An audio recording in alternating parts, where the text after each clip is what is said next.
Greetings YouTube, welcome back to the channel and welcome to a video that I have seen in the comments and talked to friends behind the scenes, including Mr. Brian Shadow Strike. Brian, thank you as always. That's produced both backlash and excitement. And I don't know how to feel. I mean, I guess I'll know a little bit more once I jump into it. I was actually somebody who did not hate the crossfight ability path nearly as much as some of you did a couple months ago. But then I realized why I didn't hate it as much. Because I have a very blessed roster spent with thousands of dollars of YouTube money and donations poured right back into the channel. I have the ability to basically play this game for free thanks to YouTube and my generous community. 99.9% of people don't have that luxury. And so many of you watching this don't have nearly as deep of a roster as I do because you also haven't been playing the game as long.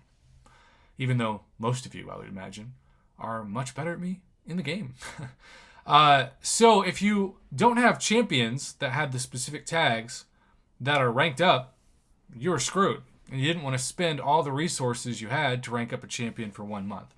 Kabam heard this feedback and made some changes, which has produced both excitement and backlash. So, the MCOC team said today, "Greetings, Summoners. It's time once again to update the buffs that you can encounter in the Cavalier difficulty level of the event quest.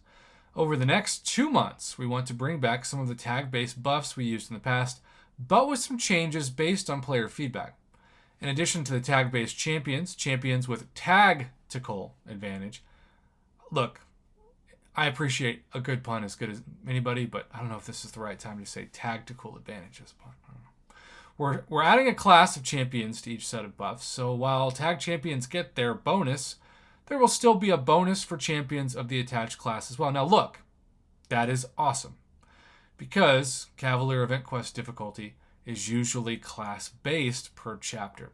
So when they ditched that, it was really frustrating and confusing, and like I said, there are several people who are Cavalier players that just didn't have enough of the right tags, especially like Guardians of the Galaxy, to make it worthwhile. Well, now you don't have to pick a either or, it's a both. Each cross charge grants plus 30% attack rating. After winning a fight, tagged attackers convert up to 5 cross charges into cross-fight fury passives lasting the next 2 fights, increasing attack rating by 15%. The champions of the corresponding class will not carry any charges forward, but can use the cross charges in the current fight. So, if you want to use the specific tags of that class, or just specific tags in general, you'll get to carry the passive furies, the crossfight passive furies, up to the next 2 fights. If they're not, you can still get them, but like any other month of Cavalier difficulty, they go away once you exit the fight or end the fight. So we'll be splitting the buffs over the next 2 months. Science champions, if you're pairing them with Spider-Verse heroes or Symbiote or Sinister Six, 3 different tags.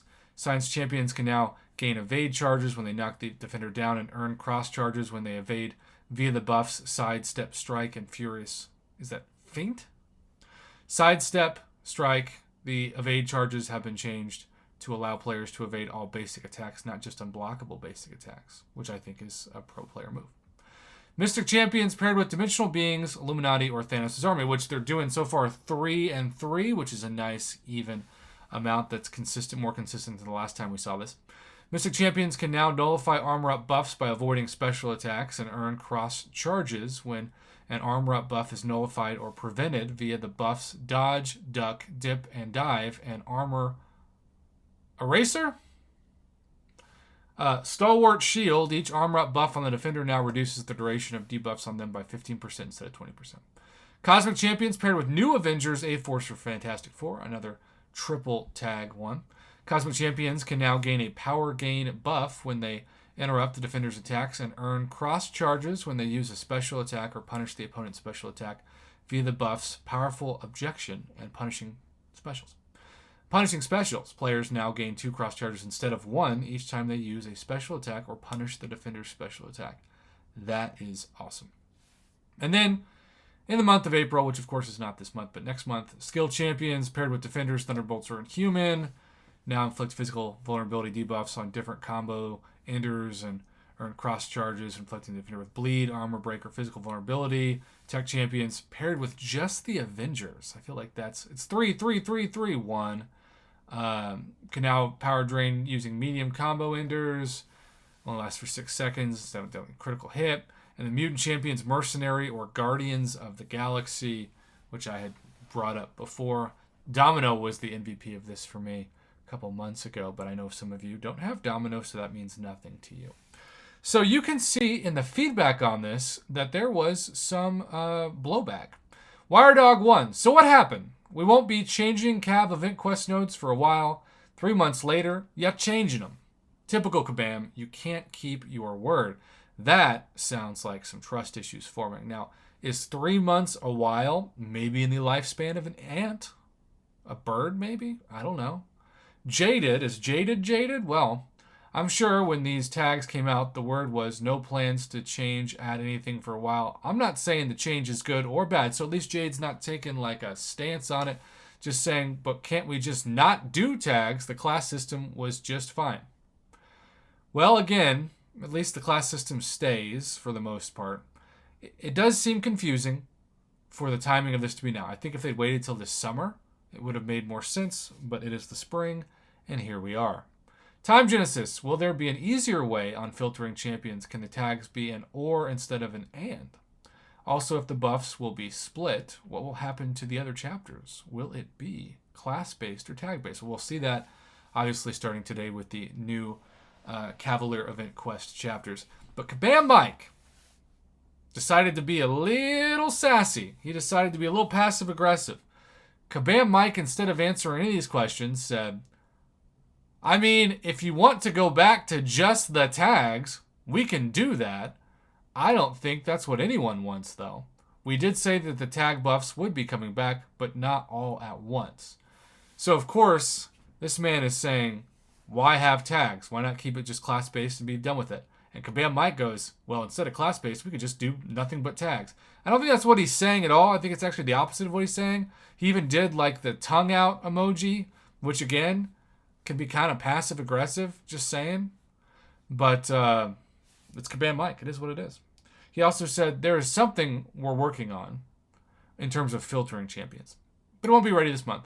I think they should be good for April, though. Okay, well, that's good news for April. We just got to get through March. And then they will be regular class-based buffs for the non-tags, so that'll be a little bit easier since they're splitting them up. And then WireDog has shown in the MCOC team. He brought receipts, people. These will also be the last new buffs added to the pool of Cavalier difficulty buffs and nodes for a while. Now, that was an announcement in November, so December, January, February, March. 4 months, really.